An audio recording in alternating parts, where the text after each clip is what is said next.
반갑습니다. 예. 제가 지난주 주일 예배를 마치고 의성 뭐라고 불러야 될지 모르는 모임의 수련회를 다녀왔습니다. 예, 수련회 장소는, 상주였나? 갑자기 생각이 안 나는데, 어디 계곡 좋은 곳에 가서, 수련회를 하고 왔습니다. 예. 영양이네요, 영양. 경북 영양에 가서 이제, 아이들은 이제, 방학이 짧더라고요. 요새 여름방학이 3주밖에 안 돼요, 고등학생들이. 그래가지고, 대학생 수련회 갔다 왔거든요, 우리 애들. 그리고 다음 주가 또 청소년 대학부 수련회예요. 그리고 한 주가 남았어. 지난주 한 주가 남았는데 도저히 휴가를 같이 갈 시간이 없어가지고 애들 데리고 아내랑 같이 수련회를 갔어요. 저는 저녁에는 설교를 하고 낮에는 애들 다니면서 바다도 갔다가 계곡도 갔다가 이렇게 잘 지내다 왔습니다. 이 수련회 얘기를 왜 하느냐 하면 이 수련회가 어떻게 이름 붙여야 될지 모르겠는 거예요. 원래 이 수련회는 이제 이규호라는 이제 대학교 3학년 때 IBF에 왔어요. 제가 가르칠 때, 저는 이제 군대를 안 가고 간사 생활을 했거든요. 근데 이 친구는 군대를 갔다 왔어요. 8호학번이에요. 저는 84학번이고. 근데, 대학교 3학년 때 IBF를 만나가지고 설교 듣고 또 말씀 연구하고 그러면서 너무너무 좋았던 거예요. 이런 사람이 많아요. 리더를 못하고 졸업을 했어요. 졸업하고 나서 의성에 공무원이 됐어. 의성에 가가지고 그때 이제 부르심이라고 생각하고 했던 게 뭐냐 하면 의성에 있는 청소년들을 위한 수련회를 해마다 하는 거예요. 그래서 이 친구의 젊은 영향력을 가지고 대학교 회장을 할 때, 청년 회장 이런 거 할 때였겠죠? 그때 임원으로 이렇게 SC 이런 거 있으니까, 정확하게 뭐가 매개가 돼서 했는지 모르겠지만, 거기 있는 의성에 있는 청년들을 다 규합해가지고 청소년들을 위한 수련회를 열자. 이래서 27살 때부터 계속 수련회를 이제 열었어요. 청소년 수련회 끝나자마자 그게 한 3박 4일. 끝나면 목금토 남잖아요. 그럼 목금토는 거기 수련회 자봉으로 가거나 리더했던 사람들이 또 모여서 청년부 수련회를 하는 거예요. 그거를 30년 동안 했어요. 30년. 예. 근데 이제 코로나 직전까지 했거든요. 코로나 직전에도 저를 이제 꼭 모시고 싶다. 제가 그런 사람이에요. 제가 저를 꼭 모시고 싶다. 이래 했는데 제가 그때 이상하게 시간이 안 됐어요. 그래서 지금 제주도에 계시는 김양현 목사님을 소개해서 강의를 했는데 학생들이 너무 많이 온 거예요.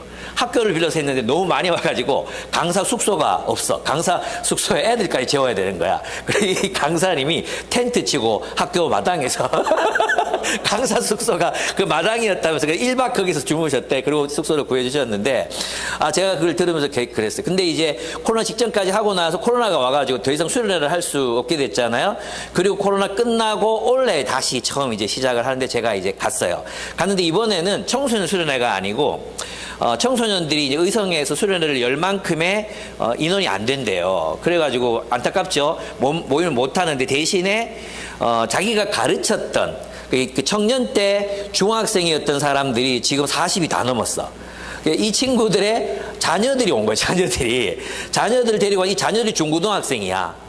예, 그리고 꼬맹이들도 있어. 그리고 그때 집회 때 청소년이었던 애 있잖아. 완전 청소년이었던 최근에 청소년이었던 애들.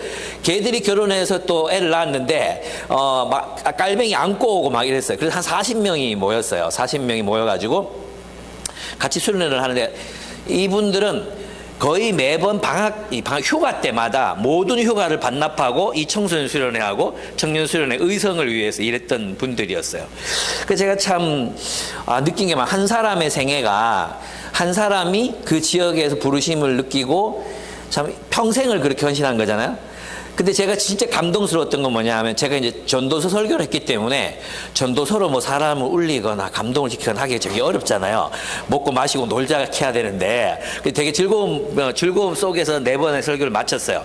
마치고 나서 기도회 시간에 이규호 장로, 이제 장로가 됐거든요.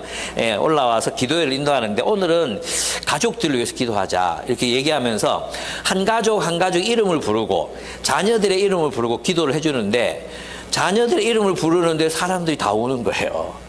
그러니까 뭐냐 하면 어떤 한 자매는 죽을 병에 걸려가지고 3번이나 수술을 했는데 이 공동체가 같이 돈을 내고 또 살려달라고 기도했는데 살아서 왔고 살아서 와서 사진 찍고 뭐 이렇게 하고 있고 이름만 들어도 이 지체 사람들, 이 공동체 사람들이 그 사람의 스토리를 아니까, 추억을 공유하고 있으니까 그냥 기도할 때 다 울더라고요. 나는 모르니까 뭐 눈물이 안 나. 왜 울지? 이러고 있었고, 그랬어요. 제가 거기서 느낀 게 바로 그거예요. 한 사람의 헌신이 낳은 열매. 성령께서 그럼 어떻게 한 사람을 통해서 하나님의 선교, 하나님의 목적을 이루어 가셨는가, 정말 감동적이었어요. 근데 이제 이 전국을 돌아다니다 보면 이런 사람들 곧잘 만나거든요. 자기 사실은 저한테 찾아와가지고 자녀들 막 하고 남편 데리고 와가지고 자신은 IMF 때는 땡땡이 쳐가지고 리더도 안 하고 뺀질뺀질 거렸는데 졸업하고 철이 들어가지고 지금 교회에서 열심히 섬기고 있다, 뭐 이런 얘기들 있잖아요. 그래서 아침에 여러분 있잖아요. 사도행전을 설교하는 게 되게 힘들어요. 오늘 본문도 있잖아. 이 본문 어떻게 설교? 우리도 나가서 죽은 사람을 살립시다. 이렇게 기도해서 이렇게 설교할 수 없잖아. 그죠? 사도행전 어떤 맥락에 두고 설교할 것인가가 되게 어렵거든요. 그래서 오늘 아침에도 되게 고민하고 요셉선지 기도 설교하려고 앉아 있는데 하나님이 이제 그 친구들 생각나게 하시면서 하나님이 나를 통해서 참 나는 내가 좋아서 열심히 일을 했었거든요. 내가 좋아서 열심히 사역하고 내가 좋아서 열심히 뛰어다녔는데 하나님께서 열매를 많이 주셨구나. 내 인생이 헛되지 않았구나. 이런 생각이 들었어요. 그래서 오늘 본문은 뭐냐 하면 하나님께서는 여전히 선교를 주관하고 계신다. 여러분 지난번 리더 특강 때 한창수 목사님 와서 이제 말씀하셨던 거 기억나면 저는 다른 건 기억이 안 나는데 한 가지 기억나는 게 있거든요. 뭐 교회 망할까 봐 걱정하지 마라. 망하면 하나님이 답답해서 일하겠지. 하나님이 답답해서라도 뭘 하시겠지. 너거 일 아니다. 와서 잘 먹고 잘 놀고 잘 쉬다가 난 거기 다 동의는 안 하지만 어쨌든 그런 얘기에서 내가 가슴이 뜨끔했거든요. 그렇다. 하나님이 일하신다. 하나님이 선교의 주체가 되신다. 근데 우리는 어떻게 생각하느냐 하면 우리가 무슨 자격이 돼야, 우리가 무슨 조건을 갖추어야, 우리가 어떤 능력이 있어야 부흥이 일어나고 하나님의 선교가 이루어진다고 생각하는 경향이 있거든요. 근데 오늘 본문을 보면 모든 선교의 주체는 하나님이세요. 모든 선교의 주체는 하나님이시고 우리는 그냥 따라가면 돼. 그러니까 하나님이 하시고자 하시는 일, 하나님이 일을 하시고자 하는 장소에 우리가 거기 있으면 되는 거야. 그러니까 어렵지 않아. 근데 우리는 오늘날 선교에 참여한다든지 복음을 전한다든지 사람을 키운다든지 하는 일을 너무 어렵게 생각하는 거죠. 왜 어려워질까요? 내가 해야 된다고 생각하거든. 예, 내가 열매까지 맺어야 된다고 생각하거든. 내가 열매까지를 맺어야 되지. 열매를 못 맺는다면 난 무능하고 나 때문에 선교가 이루어지지 않는다고 생각하기 때문에 선교가 어려워지는 거거든요. 오늘 본문을 가만 보면 있잖아요. 이 모든 일들은 하나님이 주도하시는 일이라는 거예요. 뭐 베드로가 잘나서가 아니에요. 뭐 베드로가 무슨 초능력을 지가 가졌습니까? 아니잖아요. 하나님이 주셨잖아요. 예. 그래서 오늘 본문을 성령께서 주도하시는 선교, 우리는 그 선교에 어떻게 참여할 수 있는지를 오늘 본문을 통해서 살펴봤으면 좋겠어요. 그래서 여러분 이제 10장 마지막 단락을 읽었는데 10장 전체인 거 아시죠? 그리고 우리 지난주에 못한 거 있는 거 아시죠? 그래서 본문이 9장 32절부터예요. 9장 32절부터. 그렇다고 긴장하거나 놀라거나 겁먹지 마십시오. 아침에 해봤는데 1시간 내에 다 마칠 수 있었습니다. 네. 먼저 9장 32절에서 43절을 보면 성령께서는 증인들에게, 즉 그리스도의 증인들에게 필요한 능력을 주십니다. 그래서 그들의 증언을 지지해 주신다는 겁니다. 그러니까 베드로에게 하나님이 병을 고치시는 능력과 또 죽은 사람을 살려내는 능력을 주십니다. 이 표적으로 많은 사람들이 주님께로 돌아오게 됩니다. 한 사람은 애니아라는 사람, 중풍병이잖아요. 이 중풍병은 심리적인 병이 아니잖아요. 그죠? 그래서 뭐 도울이 자꾸만 뭐 심리적인 기적이 일어났었던 것 같다 이렇게 얘기하는데 그렇지 않아요. 중풍병은 아시겠지만 뇌졸중, 예, 이게 뭐 경색이 되거나 그래서 일어난 병이잖아요. 그 반신불수가 되거나 온몸을 못 쓰고 마비가 오는 그런 게 중풍병이거든요. 근데 베드로가 그를 일으킵니다. 예수의 이름으로 일으킵니다. 예수의 이름으로. 예수님의 능력으로 일으킵니다. 그 다음에 도르가가 죽었어요. 그죠? 도르가가 병에 걸려 죽었는데 베드로가 기도함으로 그녀를 다시 일으켜서 사람들에게 그녀가 살아났음을 보여줍니다. 적어도 이 정도 능력이 있어야 전도가 될 거라고 생각이 들잖아요. 그죠? 저도 그런 생각이 들거든요. 이 정도 능력이 있으면 뭐 선교 쉽게 하지 이런 생각이 들잖아요. 근데 한 가지 분명한 건 이런 기적이 있어도 사람들은 쉽게 주님을 따르지 않는다. 그걸 또 하나님의 능력이라고 잘 생각하지 않는다는 게 또 중요하기도 합니다. 베드로가 일으킨 기적들, 표적들은 사람들이 흉내내거나 인위적인 조작이 불가능한 거였어요. 그러면 우리가 아는 건 그거예요. 베드로는 원래 이런 능력이 없는 사람이었어요. 어부였어요. 맞죠? 그럼 누가 이 능력을 주셨죠? 하나님이 주셨죠. 그럼 왜 하나님께서 베드로에게 이런 은사들을 허락하셨을까요? 베드로의 증언, 베드로의 메시지에 힘을 싣기 위해서.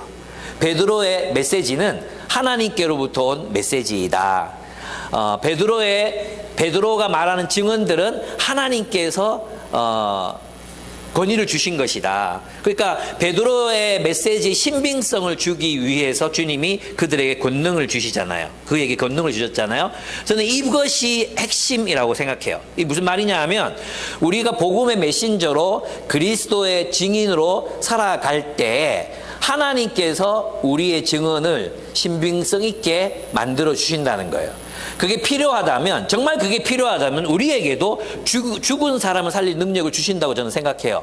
근데 그게 필요치 않기 때문에 거기까지는 안 주시지만 우리 가운데 하나님이 우리와 함께 하시고 우리의 복음의 메시지가 진실하다는 것, 우리가 전하는 증언이 참되다는 것, 그것들을 입증할 수 있는 많은 다른 것들을 우리에게 허락하시는 분이 하나님이시다는 것입니다. 그러니까 우리는 걱정할 게 없어요. 우리가 누구를 설득하지 못했다든지 논쟁에서 이기지 못했다든지 그런 게 중요한 게 아니라 우리가 전하는 메시지가 복음의 메시지라면 하나님께서는 우리의 복음의 메시지를 확증해 주기 위해서 어떤 증거들이, 표적들이 우리 가운데서 나를 통해 또 우리를 통해 나타나게 하신다는 거죠. 저는 요즘 생각하는 게 뭐냐 하면 그것은 우리 안에서 새어나오는 그리스도의 빛이다라는 생각이 들었어요. 우리가 완전하진 않지만 그래도 우리가 복음을 전할 때 또 진짜 참된 그리스도인으로 살려고 할 때 그게 비치는 것 같아요.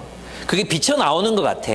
그래서 사람들이 최근에 교회로 온 사람들도 그 언니에게는 내가 없는 무언가가 있었어요. 그 언니가 믿는 하나님은 이라면 나도 믿고 싶었어요. 이런 얘기들이 심심치 않게 우리가 들려오는 거거든요. 또 어떤 한 형제들은 이 공동체는 분명히 내가 바라던 뭔가 있는 것 같아요. 내가 원했고 생각했던 이상적인 어떤 모습이 여기 있는 것 같아요. 이런 고백들을 하거든요. 바울산지도 그렇고 꼬맹이들도 그렇게 말하거든요. 여기 오면 참 마음이 편안해져요. 초등학생들, 중학생들, 교회 안 다니는 친구들 있잖아요. 이 친구들도 여기 뭔가 있는 것 같아요 라고 말하거든요. 그게 뭐 어디서 오겠어요? 하나님께서 우리가 진실하게 그리스도의 증인으로 살려고 할 때 여러분들은 나는 잘 못 살고 있고 나는 좀 덕이 안 되는 것 같고 나는 좀 뭔가 자꾸 사람들을 실망시키는 거 아닌가 이런 생각이 들지 모르지만 하나님께서는 여러분의 증언에 힘을 싣기 위해서 여러분들에게로부터 어떤 증거들이 나타나게 하실 겁니다. 어떤 경우에는 정말 말로, 어떤 경우에는 우리의 삶으로, 또 어떤 경우에는 우리 공동체로, 또 필요하다면 정말 여러분을 통해서 인간이 할 수 없는 일들을 실행함으로 그런 놀라운 일들이 나타나게 하실 수 있는 분이 하나님이시다. 하나님이 하신다. 베드로가 위대해서 선교가 일어난 게 아니라 하나님이 베드로를 사용하셨다. 하나님이 베드로의 메시지를 입증하시고 확증하셨다. 이걸 믿으신다면 우리는 복음을 전할 수 있습니다. 하나님 믿으십니까? 하나님이 여러분의 복음을 전할 때 여러분의 삶을 증언하실 것을, 여러분의 메시지가 신뢰할 만하다는 것을 입증하시는 표적들을, 그게 기적이 아닐지라도 그런 증거들을 여러분을 통해 나타나게 하실 것을 믿으십니까? 그러면 우리는 복음을 전할 수 있습니다. 그래서 걱정하지 마십시오. 두려워하지 마십시오. 우리는 복음을 전하는 증인으로 살려고 결단하고 그 삶을 실현하면 되는 것입니다. 두 번째, 이제 1절에서 8절 성령께서는 주님의 백성이 될 사람들을 준비시키십니다. 이게 저는 또 굉장히 중요하다고 생각해요. 하나님이 아무 일도 하고 계시지 않은 게 아니란 말이에요. 하나님은 고넬료에게 나타나셨어요. 이 고넬료는 누굽니까? 유대인이 돼 있잖아요. 유대인은 아니에요. 그죠? 코넬리우스. 그냥 하면 코넬리우스라 로마인이거든요. 로마 백부장, 군대 장교예요. 그런데 그의 마음속에는 하나님 신에 대한 참된 진리에 대한 그리고 참된 인간적인 삶에 대한 갈망이 그 속에 있었던 것 같아요. 그래서 사실 로마에 얼마나 많은 신들이 있습니까? 많잖아요. 갑자기 생각해 제우스, 아폴로, 여신 아프로디테, 수많은 신들이 있잖아요. 그죠? 바카스, 정말 수많은 신들이 있잖아요. 그런데 그 신들을 다 버리고 그는 왜 여호와 하나님을 자기의 신으로 삼았을까요? 그럼 분명히 할례를 받고 유대인이 된 건 아니었던 것 같아요. 그렇지만 분명히 유대교가 믿는 신이야말로 진짜 신이라는 걸 알고 탐구해 들어갔던 것 같습니다. 그래서 그는 기도에 3시마다 유대인들이 정해놓고 기도하는 시간에 기도하거든요. 그리고 나중에 천사가 뭐라 그래요? 너의 기도와 너의 자선을 주님이 주목하여 보셨다. 그리고 너의 기도가 응답됐다고 말하잖아요. 너의 기도를 들으셨다고 말하잖아요. 그러면 이 고넬료의 기도가 뭐였다는 걸 알 수 있습니까? 하나님 나라예요. 하나님 나라.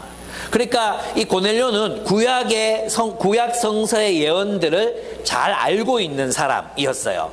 그리고 하나님 분명히 그는 이렇게 기도했을 거예요. 메시아를 보내주십시오. 또 그리스도를 보내주십시오. 하나님의 나라를 이 땅에서 실현시켜 주십시오. 이 기도를 신실하게 드리고 있는 사람이었다는 거예요.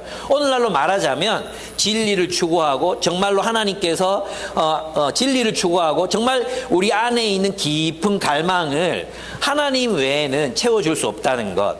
인간다운 삶이란 저 난잡한 신들, 인간과 다를 바 없는 난잡한 신들에게 있는 게 아니라 이 세상을 창조한 창조주에게 해답이 있을 거라는 걸 믿고 유대교를 계속 탐구했던 사람이었던 거죠. 그래서 그 가르침을 따라서 유대인들을 어떻게 했다 그랬어요? 많이 구제했다. 많이 자선을 베풀었다고 얘기하잖아요. 예, 이런 모습을 보면 하나님께서는 이 고넬료 같은 사람들을 여전히 오늘날에도 준비시키고 계시다는 것입니다. 여러분 우리는 있잖아요. 이 시대에 누가 예수를 믿겠어? 이렇게 교회가 욕먹고 있는 시대에 누가 교회를 나오겠어? 생각하잖아요. 뜻밖에도 많은 사람들이 마음을 하나님께서는 준비시키고 계셨습니다. 그래서 이제 어떤 한 자매 얘기를 들어보면 자기는 정말 마음의 깊은 갈망과 공허가 있는데 도저히 세상의 그 어떤 것들, 로맨스로도 친구들 수다로도 정말 그 어떤 것들로 채워지지 않았어. 그런데 우리 교회 다니는 한 자매의 모습을 보고 저 언니는 저게 채워줬구나 하는 게 직감적으로 느껴진 거예요. 저 언니는 왜 저렇게 기쁘게 살지? 삶이 어렵고 자녀들 키우는 것도 어려울 텐데 어떻게 저 힘이 어디서 나올까? 그래서 결국은 교회에 와서 말씀을 듣고 사람들과 성경을 연구하고 알아가면서 확신을 갖고 지금 믿음의 길을 걸어가고 있거든요. 그렇습니다. 이뿐만 아닙니다. 한 가정이 왔습니다. 한 교사 부부가 왔어요. 아이들도 있고. 근데 이 가정도 있잖아. 사람들이 이 세상에 살아가는 게 각자 도생하면서 살아가는 게 너무 힘든 거야. 모두 다 이렇게 이기적으로 살면 인생이 어떻게 될까? 세상이 어떻게 될까? 걱정이 됐는데 그래서 공동체로 신실하게 공동체로 살아가는 사람이 없을까? 이렇게 고민하다가 자기들도 막 집 알아보고 그랬대요. 여기 다가구 주택 이런 거 막 알아보고 그래서 청년들 보려다가 같이 이렇게 살면서 같이 밥도 해먹고 살면 안 좋겠나? 이렇게 생각했대요. 그러다가 우리 교회를 만난 거예요. 이렇게 공동체로 살려고 하고 살아가는 사람들이 있다는 걸 발견한 거예요. 그래서 지금 잘 나오시거든요. 그래서 계속해서 성경을 알아가면서 기뻐하고 계세요. 어쩌면 요셉 산지 제 설교 20년 이상 들었기 때문에 별 흥미가 없어 보여. 그래서 근데 이제 제가 무슨 재밌는 얘기랑 빵빵 터지는 분들 이분들 때문에 설교할 맛이 난다니까요. 예, 그런 거죠. 제가 말씀드리는 것의 핵심을 아시겠습니까? 여러분도 그랬잖아요. 여러분도 예수님 믿겠다고 할 때 니 미쳤나 소리 들어본 사람도 있을 거고, 그죠? 현주가 교회 다닌다니까 오신 애는 이 가시나가 돌아왔는갑다라고 분명히 생각했고, 우리도 다 그랬던 사람들이잖아요. 그런데 어느 순간 주님께서 우리의 마음을 준비시키셨고 이곳에 보내셨고 그리스도를 만나게 하셨어요.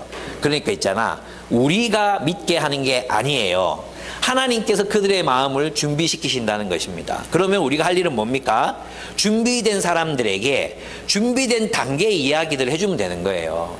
그죠? 공동체가 필요한 사람들에게 교회 이야기해 줄 수 있어요. 세상에 관영하는 악 때문에 마음이 상한 사람들, 세상이 왜 이렇게 악할까를 고민하는 사람들에게 우리는 하나님을 떠난 인류의 그 죄와 사망에 사로잡힌 인류의 모습들, 그리고 그것을 해결하기 위해서 하나님께서 하나님의 나라를 약속하셨다는 것, 그리고 메시아를 통해 그 나라가 이루어지고 있다는 것들을 말할 수 있습니다. 참된 진리를 찾는 사람들에게 우리는 논리적으로 변증적으로 하나님의 살아계심과 또 사랑이 진리가 될 수 있다는 사실을 증언할 수 있습니다. 정말 외로워하는 사람들에게, 또 각자 도생하고 있지만 외로워하는 사람들에게 우리는 그들에게 친구가 되어줌으로 그들의 문제의 답이 될 수도 있다는 것입니다. 문제는 뭐냐 하면 우리의 시각이 하나님께서 그를 어느 단계까지 준비시키셨는가, 그리고 우리는 그 단계에서 우리가 해야 될 일이 뭔가, 이걸 발견하고 하면 돼요. 결과는 하나님께 달린 거고 본인의 선택이고 본인의 결단이에요. 그렇죠? 그래서 우리는 하나님을 신뢰함으로 하나님이 일하고 계신 것을 보고, 그리고 그 단계에서 내가 해야 될 일을 주님 앞에 묻고 감당하면 된다는 거예요. 그래서 여러분, 이 믿음이 우리에게 필요해요. 하나님이 온 세상 사람들의 마음에 하나님을 맞아들일, 복음을 들을 준비를 하고 계시고, 하나님의 백성이 될 사람들의 마음을 준비하고 계신다. 하나님의 자녀가 될 사람들의 마음을 우리가 준비시키는 게 아니라 하나님께서 이미 그들과 밀당도 하시고 대화도 하시고 사람들도 보내시고 또 뭐 TV 프로그램도 보게 하시고 그러시면서 그들의 마음을 준비시키고 계신다는 확신, 이게 있으면 우리는 자연스럽게 복음을 전할 수 있습니다. 우리는 거기까지 하면 됩니다. 젠틀하게. 예. 그리고 세 번째는 뭐냐 하면 복음 전도자의 마음도 주님이 준비시키신다는 것입니다. 예, 그렇죠. 우리 고넬료 얘기 제가 구체적으로 안 해도 되죠. 그러면 설교가 한 30분 더 늘어나는데 괜찮겠어요? 여러분 다 BSM 해오셨죠? 그러니까 이렇게 해도 여러분 다 아실 거라고 생각합니다. 예, 고넬료가 기도하는 중에 천사 만나가지고 베드로에게 가라, 이 얘기 들었다는 얘기예요. 그 다음에 이제 하나님께서는 증인인 베드로의 마음, 즉 우리의 마음을 준비시키십니다. 하나님이 환상 가운데 베드로에게 음성으로 말씀하셨습니다. 이 기록이 되게 재밌어요. 이제 누가가 이제 베드로와 친했던 것 같잖아요. 정오쯤, 오정쯤 되어 배가 고팠다. 배가 고팠는데 음식이 될 만한 음식 재료들이 내려왔어. 음식 재료들이. 이 좀 코믹하지 않습니까?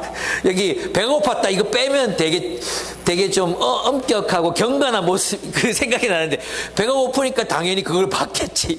음식 재료를 받겠지 생각이 들잖아요.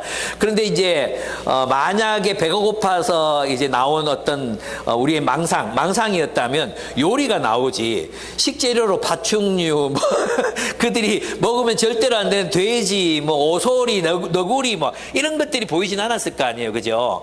근데 그것들이 보이고 잡아먹으라 한 걸 보면 요리로 등장한 게 아니라 그냥 살아있는 짐승들이 우글우글거리는 거 잡아먹으라 이렇게 했다는 거죠. 그리고 이게 무슨 환상인지를 몰랐어요, 그죠? 베드로가 이게 무슨 환상인가 굉장히 고민하고 있었는데. 그래서 이게 중요해요. 여러분도 기도하다가 환상을 보거나 꿈을 꿀 수 있어요. 영적인 꿈을 꿀 수 있거든요. 그때 해야 되는 게 뭐냐 하면 꿈을 꾸자마자 혹은 환상을 보자마자 어떤 결론을 탁 내리면 안 돼. 이렇게 음성과 함께 오는 경우들이 있잖아요. 근데 잡아먹으라 했는데 이게 무슨 뜻인지 모르겠어. 그러면 문자적으로 정말 그럼 나가서 이제 사냥해서 파충류 도마뱀 막 잡아먹고 해야 되나? 이렇게 해석할 수도 있잖아요. 근데 하나님께서 그 이후에 어떻게 답을 하시는지를 보고 기다려야 돼. 근데 어떻게 기다려요? 그 상황이 펼쳐지잖아? 그 답을 주는 상황이 펼쳐졌어요. 뭐였어요? 고넬료가 보낸 사람들이 와서, 이방 사람이 고넬료 집으로 와서 베드로가 말씀을 전해주기를 원한다. 그도 천사를 만나서 이렇게 좀 부탁을 하더라. 이 얘기를 듣는 순간 베드로가 뭘 깨닫습니까? 아, 하나님은 유대 민족만의 하나님이 아니라 모든 민족의 하나님이시구나. 이걸 깨달아요. 그리고 이제 복음의 역사가 구약 성경에서 유대인들을 처음 하나님 백성 이스라엘을 하나님 백성으로 삼으시고 예언에 뭐가 돼 있어요? 메시아가 오시면 섬들이 여호와를 앙망하리라. 이 섬은 이방 민족들을 말하거든요. 섬들이 여호와를 앙망하리라. 이제는 하나님 백성들이 이방 민족들도 하나님 백성이 될 수 있는 시기, 그 때가 지금 우리를 통해서 우리 시대에 이루어지고 있구나. 이걸 깨달은 거죠. 그가 이방에 공의를 베풀리라 그랬죠. 공의를 베푸는데 공의의 통치가 이루어진다는 뜻이잖아요. 그러니까 이제 메시아가 오신 이후에는 이스라엘만이 아니라 세상 모든 민족들이 하나님의 백성, 하나님 나라의 백성이 돼야 되는 거거든. 그걸 베드로가 예수님이 오셨고 메시아가 오셨고 지금부터구나, 이걸 깨달은 거예요. 그걸 깨달았어. 그러니까 베드로의 마음이 이게 준비가 안 되면, 이 장벽이 안 깨지면 도저히 이방인들에게로 나아갈 수 없었기 때문에 하나님께서는 환상을 통해 그 마음에 있는 장벽을 허물어뜨립니다. 여러분, 저는 이것이 또 우리는 이제 이 시대와 다르잖아요. 유대인이니까 하나님 백성 안 되고, 일본 사람도 하나님 백성 되면 안 되고, 이런 거 없잖아, 우리에게는. 그죠? 그럼 우리 마음 속에 있는 장벽은 뭘까? 우리 마음속에 복음을 전할 때 복음을 전하지 못하게 하는 장벽, 그것은 뭘까 생각해 봤어요. 어쩌면 베드로의 마음속에도 저 이방인들, 어쩌면 사마리아인들까지는 봐줄 수 있어. 그지? 사마리아인들은 한때 유대인이었고 뭐 피도 좀 섞여 있고 그렇잖아. 근데 로마인들, 저 새끼들 로마인들은 베드로를 지금 잡아갈 수도 있고, 완전 유대인으로 보면은 적국이잖아요. 적국. 자기네 나라를 식민지로 만든 그런 적국이잖아요. 그 사람들이 복음을 듣고 하나님 나라의 백성, 자기들과 같은 사람이 된다는 건 상상하기도 싫은 이야기일지도 모른다는 거죠. 그럼 이런 거죠. 저 사람들에게는 복음이 필요하지 않아. 아니면 저 사람들은 하나님 백성이 될 수가 없을 거야 라는 거죠. 그러면 우리들 마음속에도 그렇잖아요. 저 사람 예수 안 믿을 거야. 미리 정해놨어요, 우리 마음에도. 우리 시대에 교회 평판이 이렇게 땅에 떨어져 있는 상태에서 저 사람 예수 안 믿을 거야. 우리는 이미 그렇게 생각하고 있어요, 대부분. 우리 마음의 장벽이 뭐야? 베드로의 장벽과 같아요, 사실은. 복음의 장벽. 이 복음을 저 사람들이 듣지 않을 것이다. 또 심지어 내가 전하는 복음이 저들에게 효과가 없을 것이다. 이것이 우리 마음에 있는 장벽 아닐까요? 이걸 내려놓아야 되지 않을까요? 예. 여러분 마음속에도 그런 장벽이 있지 않습니까? 이 시대의 복음 전도는 끝났다, 이런 생각하지 않습니까? 저는 최근에 이제 엄정화 씨가 몇 년 전에 예수를 믿었잖아요. 엄정화 씨가 처음 예수를 믿을 때 좀 걱정했거든요. 엄정화 씨도 그렇게 똑같이 간증할 때 뭐라 그랬는지 아십니까?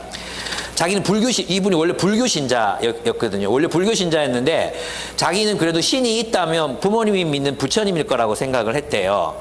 근데 어느 순간 이제 복음을 알고 복음을 듣고 믿게 됐는데, 그때 항상 내 곁에 계셔 주셨던 분이 하나님이셨구나. 항상 내 곁에 계셔 주셨던 분이 하나님이셨구나. 그 자기가 마음이 힘들고 어려울 때 기도했을 때 기도를 들어준 분이 하나님, 이걸 깨달았대요. 그리고 온누리교회에서 세례받고 예수를 믿었거든요. 그러나 연예인이 예수님을 믿으면 좀 마음이 불안하잖아요.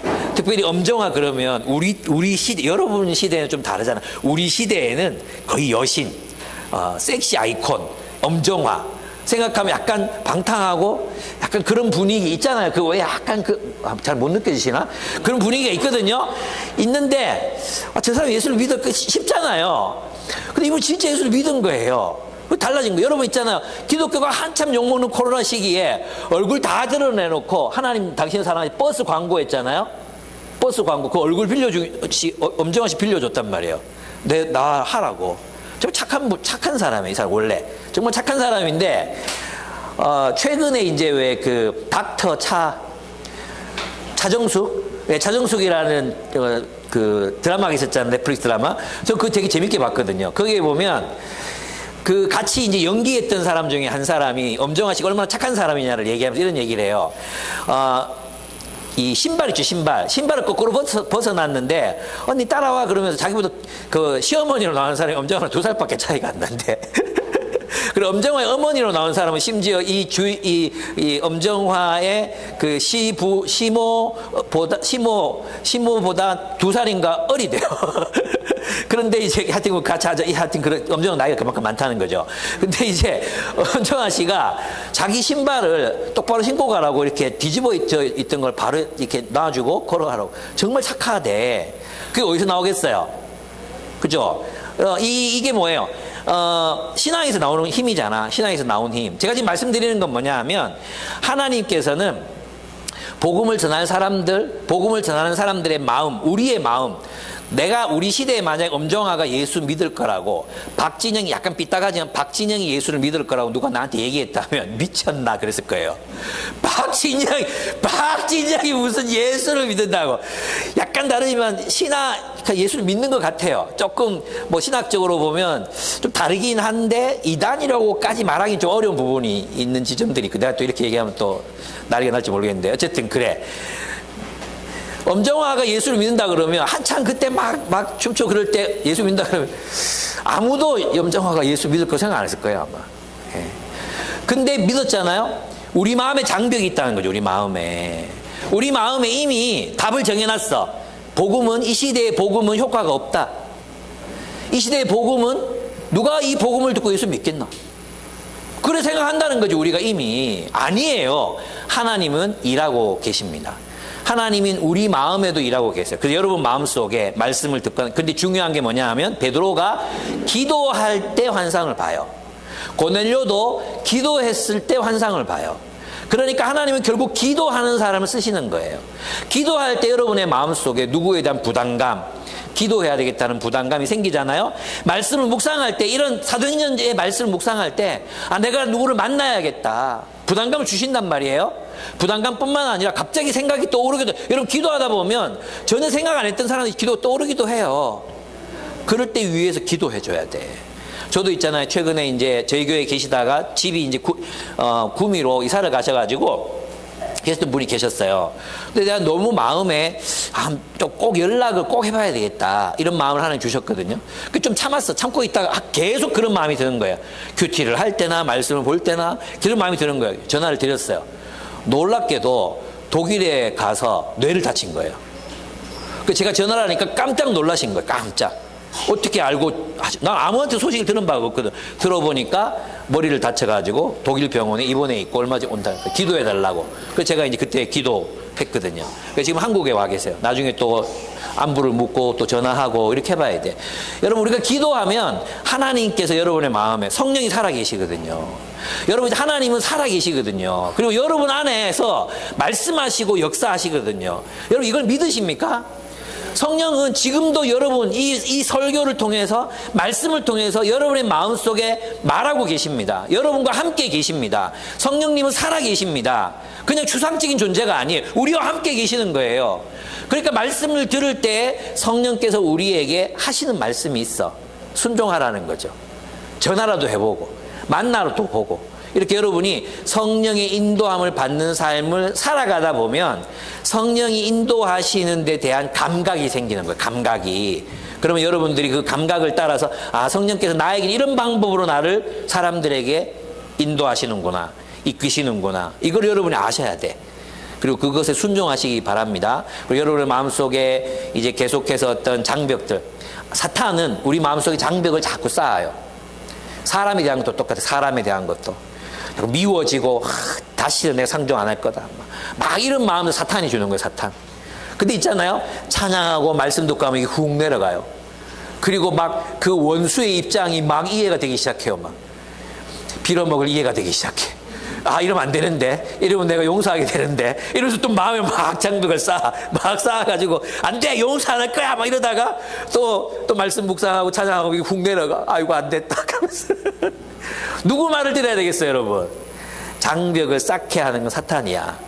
여러분 있잖아요, 이 마음을 낮아지게 하고 이해되게 만들고 그 사람의 입장에 눈물 나게 하고, 이게 성령의 역사거든. 거기에 순종하세요. 아시겠죠? 네. 네 번째는 성령께서는 증인인 우리에게 복음을 전하게 하십니다. 이거 정말 중요한 이야기예요.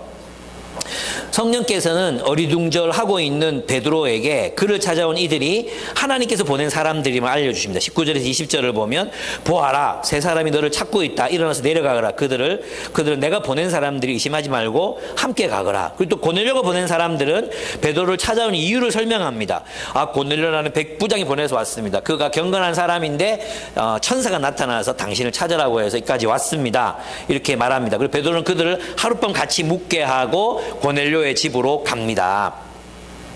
여기서 저는 좀 신기했던 게 하나 있어요. 여러분 있잖아요. 천사가 누구에게 나타났어요? 고넬료에게. 베드로에게는 음성으로. 그죠? 천사가 누구에게 나타났다고?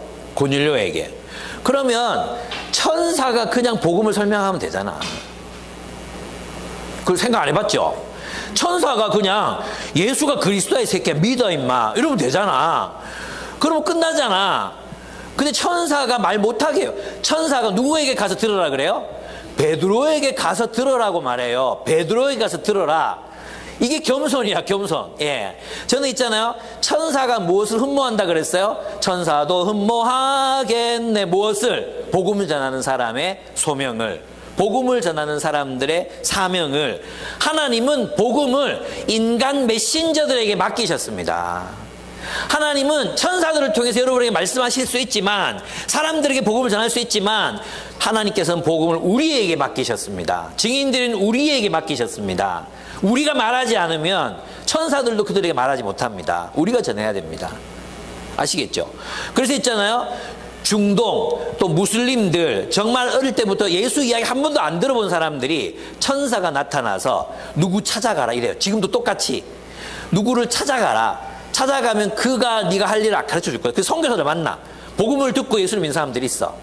지금도 일어나는 일들이에요. 선교지 이야기 들어보면 그들이 누구 찾아가라 그래서 내가 당신 찾아왔다. 당신이 나에게 예수 이야기를 해달라. 그 선교사들이 깜짝깜짝 놀라는 거죠.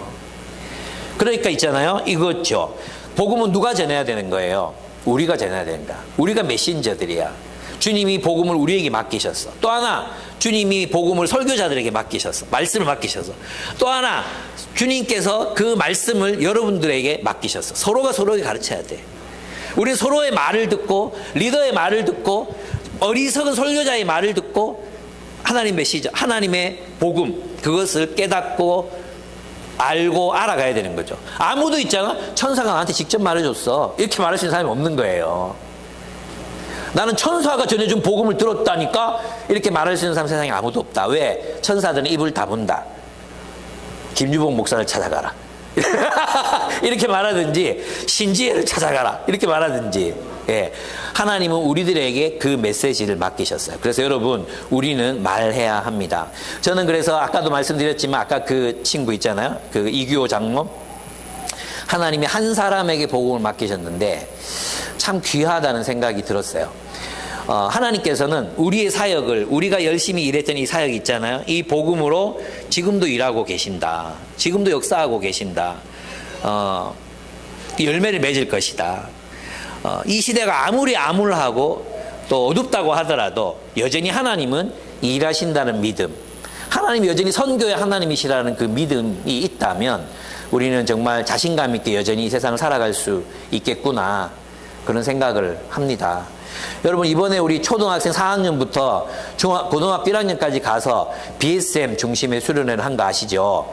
아침 저녁으로 막 3시간씩 BSM하고 말씀 듣고 나누고 BSM하고 말씀 듣고 나누고 6번 했거든요. 근데 아이들이 못 따라올 줄 알았는데 솔직히 말하면 대학교 2학년보다 잘해요. 예, 제가 가르쳐 봤잖아요. 대학생도 가르쳐 봤는데 와 되는구나 이런 생각이 들었어요. 겨울엔 더 빡세게 이제 하려고 합니다. 그렇습니다. 여러분들이 입을 열어 복음을 전하지 않으면 사람들은 복음을 알 수 없습니다. 그래서 여러분 하나님께서 여러분들에게 주신 사람들에게 그 말씀을 전하기를 두려워하지 말고 그들의 현 단계에 맞게 말씀 전하는 걸 두려워하지 마시기 바랍니다. 마지막입니다. 34절에서 48절을 보면 복음이란 하나님께서 예언에 따라 예수 그리스도를 통해 하나님이 좀 길다. 예. 복음은 예수 그리스도를 통해 하나님의 나라를 세우실 거라는 기쁜 소식이라는 게 핵심입니다. 여러분 첫 번째 보시면은 예수 그리스도가 복음의 핵심적인 내용이라는 걸 알 수 있습니다. 36절을 한번 보시겠습니다. 36절, 여기부터는 성경 봐야 됩니다. 36절, 하나님께서는 이스라엘 자손에게 말씀을 보내셨는데 곧 예수 그리스도를 통하여 평화를 전하셨습니다. 예수 그리스도는 만민의 주님이십니다. 그랬죠. 첫 번째, 복음의 핵심이 뭐죠? 예수는 만민의 왕이시다. 이 주라는 말이 왕이라는 뜻이거든요. 그러니까 예수는 모든 민족의 주님이시다. 근데 무엇을 이루실 주님이십니까? 평화를 이루실 주님, 샬롬을 이루실 주님이시다. 근데 이 주님은 누구로부터 왔어요? 하나님께로부터 온 진리이시다. 하나님으로부터 온 말씀이시다 하는 거예요. 그러니까 예수 그리스도는 하나님이 보내신 메시아이시다. 하나님이 보내신 그리스도이시다. 이거 첫 번째 복음의 내용입니다. 근데 고넬료는 구약의 예언을 아는 사람이었을까요? 모르는 사람이었을까요? 알았어요. 알았기 때문에 고넬료는 하나님이 메시아를 통해서 하나님의 나라를 세우신다는 복음에 대한 선이해가 있었어요. 그러면 고넬료에게 중요한 건 누가 메시아냐 이 문제잖아요. 그죠? 고넬료가 가지고 있는 선지식, 복음에 대한 선지식은 예언자들이 메시아를 통해 하나님의 나라가 세상에 세워진다. 그 메시아를 통해 하나님의 정의와 공의 그리고 평화의 나라가 세상에 세워진다. 여기까지는 고넬료가 동의하는 부분. 그 유대교를 믿었으니까. 근데 그 메시아가 예수라는 사실을 아직 모르고 있잖아요. 그래서 베드로가 바로 그 예수가 그리스도이시다라고 증거하는 거예요. 예수가 하나님이 보내신 그리스도이시다. 증거 있냐? 이랬을 때 그 다음 구절 37절부터 보시면 여러분이 아시는 대로 이 일은 요한의 침례 사역이 끝난 뒤에 갈릴리에서 시작해서 온 유대 지방에서 이루어졌습니다. 하나님께서 나사렛 예수에게 성령과 능력을 부어주셨습니다. 이 예수는 두루 다니시면서 선한 일을 행하시고 악귀에게 억눌린 사람들을 모두 고쳐주셨습니다. 그것은 하나님께서 그와 함께 하셨기 때문입니다 라고 말해요. 그러니까 베드로가 증언한 복음은 어떤 예수예요? 역사적인 예수님이에요. 1세기의 시간과 팔레스타인 지방이라는 공간 속에서 하나님의 지지하심, 하나님의 능력으로 표적과 기사를 보여주신 그 예수의 증인이다 우리가. 그러니까 예수님은 세상에 오셔서 하나님이 보내신 메시아라는 증인, 메시아라는 증거들을 세상에서 많이 행하셨다. 우리가 그것의 증인이다. 이게 복음의 두 번째 내용이에요. 그래서 있잖아요. 오늘날 보면 역사적 예수 운동, 역사적 예수를 찾는 운동이 있잖아. 있죠. 예, 이거 굉장히 중요한 거거든요. 그래서 실제로 톰 라이트 같은 사람들은 예수님을 1세기 유대 역사에 배치시켜서 예수에게서 실제로 어떤 일들이 일어났는가를 탐구해요. 그 결과가 뭐냐 하면 예수의 삶에서는 하나님께서 함께 하시는 표적들, 병든 사람이 낫고 귀신들이 축출되고 죽은 자가 일어나는 일들이 일어났다고 보는 입장이야. 근데 있잖아, 초기 역사적 예수 운동, 역사적 예수 들어보셨죠? 이거 되게 중요한 얘기예요.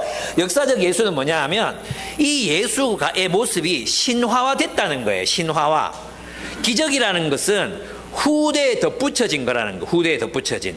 그래서 신화화되고 신앙인들이 믿는 그 신화를 다 벗겨내면 진짜 속살, 뻘거벗은 예수의 모습이 나오는데 그 인간 예수는 기적을 행하지도 않았고 또 죽은 자를 일으키지도 않았고 귀신 축출도 없었다.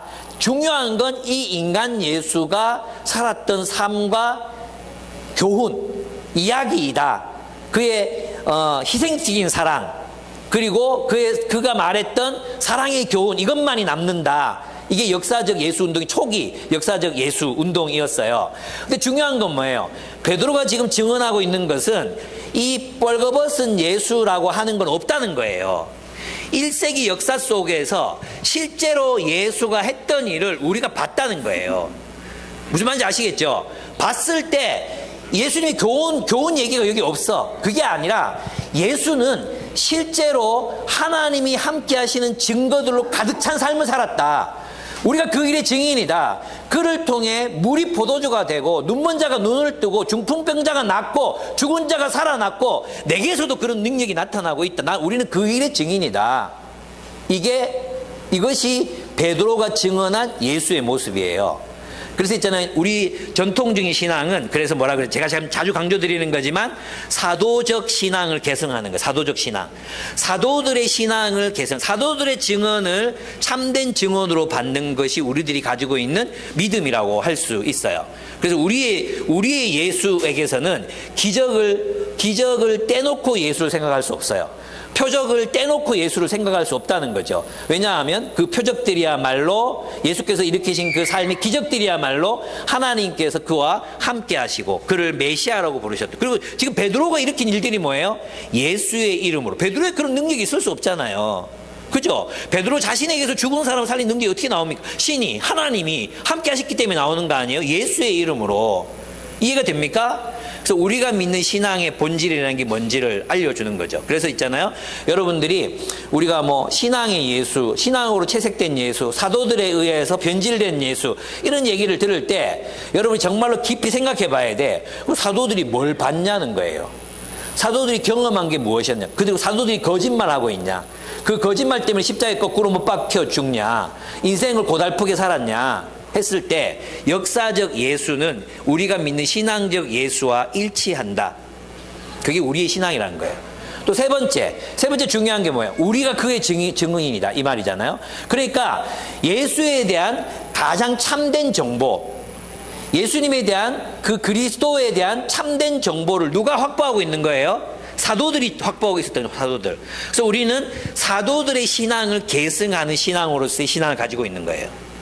이해됩니까? 만약에 표적도 없고 기적도 없고 죽은 사람을 살리는 일도 없고 죽음과 부활도 없어. 예수의 십자가의 죽음과 부활도 없어. 그럼 굳이 예수 안 믿어도 돼요. 공자 따르면 돼요. 공자를 따르면 돼요. 맹자를 따르면 돼요. 저는 장자를 따르고 싶어요. 예.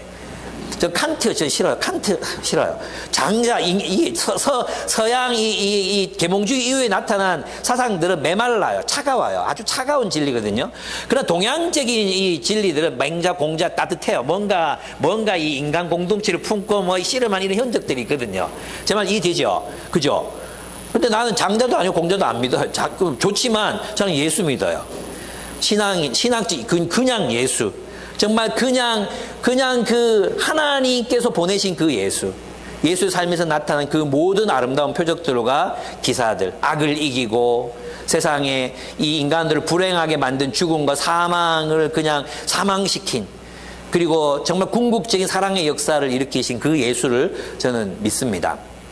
제가 이 얘기 왜 하느냐? 앞으로 이런 공격들이 있잖아요. 더 거세질 거라는 거예요. 부활절만 되면 역사적 예수 안 믿어도 신앙인이 될 수 있고, 지금도 예수님의 역사적 부활을 믿는 사람들 원시인 같은 사람이고, 이런 얘기들을 한단 말이에요. 최근에 베스트셀러가 된 뭐 정한욱 씨의 딸에게 믿음을인가? 이 책도 그런 입장이거든요. 뭐 그렇게 다 무너뜨릴 것 같으면 굳이 기독교인이 될 필요가 있을까요?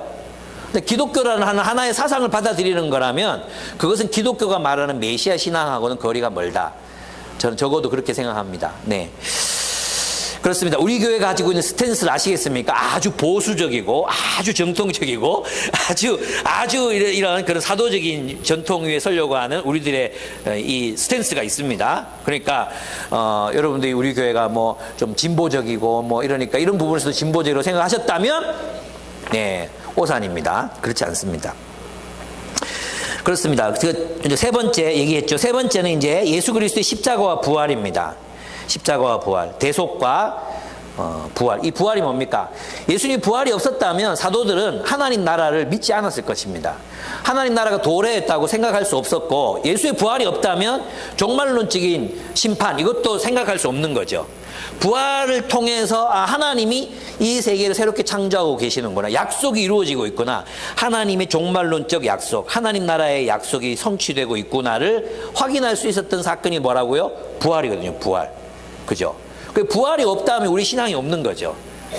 종말론적 신앙도 없는 거고, 예수가 그리스도라는 믿음도 없는 거고, 교회가 하나님 나라의 새로운 질서라는 그 믿음도 없는 거죠. 예. 그래서 우리는 예수의 십자가와 부활이 바로 복음의 가장 핵심적인 내용이라는 것을 이 본문을 통해서 알 수 있습니다. 그래서 베드로가 고넬료에게 전했던 복음이 무엇인가 그걸 알아보라는 거예요. 베드로가 만약에 예수의 사상에 심취되어 있는 사람이라면 다른 것 다 빼고 예수가 우리가 서로 사랑하라 했다 이러면 돼요. 예수가 우리 서로 사랑하라 했다. 근데 그게 아니잖아요. 예수가 그리스도다. 우리가 그의 그리스도됨을 보았다. 그는 죽으시고 부활하셨다. 이거예요. 그 다음에 이제 마지막이 뭐냐 하면 증인들을 통해서 전달된 메시지. 우리는 이 일의 증인이다. 그래서 이 사도들에게 예수님에 관한 가장 정확한 정보가 담겨 있다고 보는 것입니다. 사도 전통, 이게 중요하다는 거죠. 그래서 예수를 믿는 사람들은 죄사함을 얻고 하나님의 나라를 유업으로 받는다. 이게 심판 얘기예요. 심판 얘기하는 게 뭐냐 하면 죽은 자들과 살아있는 자들 심판하실 것이다. 그건 뭐냐 하면 누구를 심판하셔서 누구를 하나님 나라에 들여다보내고 누구를 하나님 나라에 들어올 수 없는 사람이라고 심판할지가 예수님께 달렸다. 그러니까 하나님 나라의 유업을 우리에게 주시겠다고 약속하시고 죄사하고 하나님 나라로 들어가게 하신 분이 누구라는 거예요? 예수님이다. 이 일에 대한 증인이 바로 베드로다. 사도들이다. 이런 이야기라고 할 수 있습니다. 그리고 그들에게 무엇이 부어졌습니까? 성령이 부어진 거죠. 이 모든 증거들이 뭐예요? 베드로가 전한 복음이 참된 복음이고 하나님이 지지하시는 복음이다. 베드로가 전한 메시지가 성령 하나님이 지지하시는 복음이다. 그것을 하늘의 하나님께서 확증해 준 게 성령이 임하신 사건이에요. 그래서 그들도 하나님 백성이 될 수 있구나를 보여주신 거죠. 근데 이게 있잖아요. 언제 성령이 임하십니까? 베드로가 말하고 있을 때, 베드로가 말씀을 전할 때. 그래서 있잖아요. 우리가 말씀을 듣거나 말씀을 연구하거나 묵상하거나 속으로 해서 말씀을 나눌 때 성령이 역사하실 수 있어요. 기도할 때도, 그래서 초대교회는 기도해서 성령 받았잖아요. 기도할 때도 성령을 만나지만 말씀을 전할 때도, 말씀을 들을 때도 성령이 역사하실 수 있습니다. 아멘.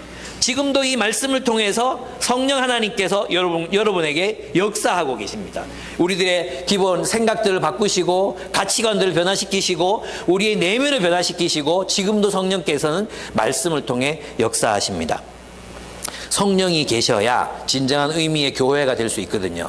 성령이 오셔야 우리가 하나님 뜻을 따라 살 수 있거든요. 성령이 없이는 우리는 그냥 법률적인 삶, 율법의 매인 삶을 살 수밖에 없어요. 성령이 계시기 때문에 우리는 자발적으로 하나님을 따라 살아갈 수 있게 됩니다. 즉 하나님의 나라를 살아갈 능력을 부여받게 된다는 거예요. 성령이 계시기 때문에. 그래서 있잖아요. 여러분 가운데 어려워요, 안 돼요, 못 살아요 이런 말 하면 안 돼. 그건 성령에 대한 모독이에요. 성령은 우리로 하여금 하나님 나라를 살게 하실 수 있는 분이시거든요. 그래서 성령이 임하는 걸 보고 베드로가 그들을 어떻게 하십니까? 침례를 줍니다. 침례를 줘요. 침례를 준다는 게 뭐예요? 여러분도 하나님 나라의 백성입니다 하고 연합시키는 거죠.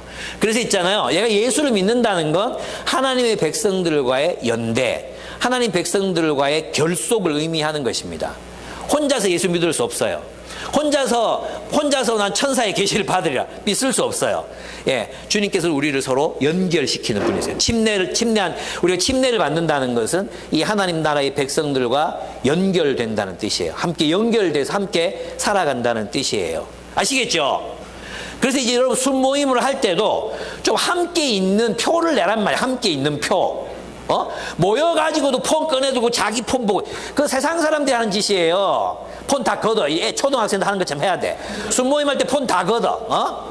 거기서 또 폰 쳐다보고 있고, 솔직히 그냥 불러야 오고, 대화를 나누라 해야 대화를 나누고, 이거 뭡니까 도대체? 우리는 함께 결속되기 위해서, 서로 형제와 자매가 되기 위해서 성령 받은 거예요. 침례를 받는 거예요. 어떻게 해야 돼? 대화해야죠. 물어야죠. 일주일 동안 어떻게 살았는지 궁금하지 않습니까? 또 묻는다고 또 짜증내. 나한테 별 관심도 없었던 사람들이 친한 척 기괴하네. 이게 다 세상 사람들이 하는 생각이에요. 우리는 예수 그리스도 안에서 이미 하나가 되었어요. 여러분 이제 이 생각을 하지 않은 채로 세례를 받았어. 다시 받아야 돼.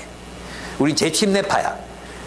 아시겠습니까? 그래서 여러분 예수의 주되심이 인정 안 될 때 세례 받고 형식적인 그리스도인이 됐어. 다 무효야 그거.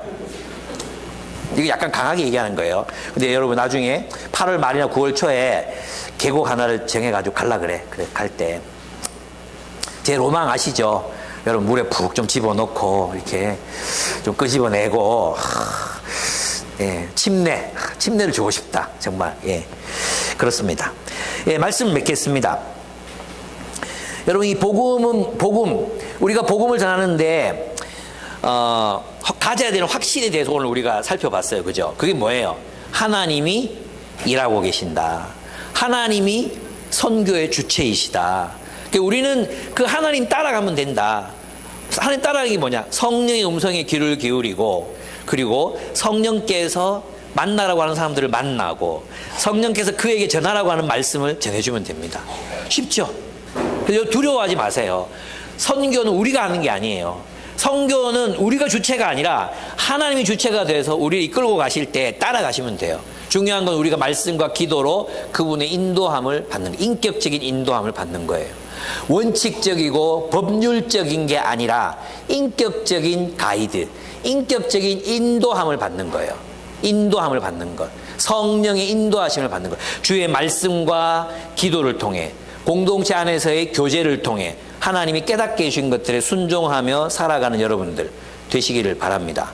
아멘. 예, 여러분 마음에 기죽을 필요도 없습니다. 하나님께서는 하나님의 백성이 될 사람들의 마음을 준비시키고 계시고 여러분들의 마음을 준비시키고 계십니다. 우리는 지금도 여전히 열매 맺는 삶을 살아갈 수 있습니다. 여러분의 모든 수고가 사람들을 위해서 행한 모든 수고들, 사람들을 섬기고 사람들을 가르치고 복음을 전할 때 그 모든 수고들이 결코 헛되지 않을 것입니다. 정말 많은 사람들이 열매를 맺고 또 아름다운 공동체로 풍성한 공동체로 열매 맺어 우리에게 상급으로 이 공동체가 선물로 주어질 것을 저는 믿습니다. 아멘. 예, 우리 함께 기도하겠습니다. 여러분 마음속에 있는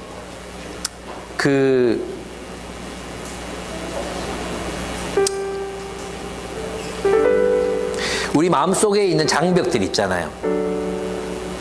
저 사람 복음 안 들을 거야. 저 사람 절대 안 될 거야. 뭐 이런 이 장벽들. 이 시대에 뭐 선교를 해? 뭐 이런 장벽들. 저는 우리 안에 있다고 생각하거든요. 또 내 마음 안에 자신감 없음.